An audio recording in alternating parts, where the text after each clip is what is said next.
we will make the designs. Use the shapes here. We will add a paint. We have to explore the changes.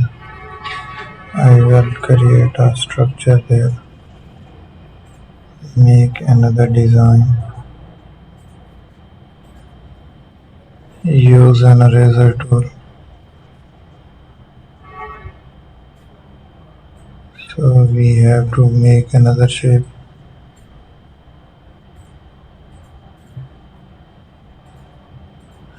I will try to make the changes there.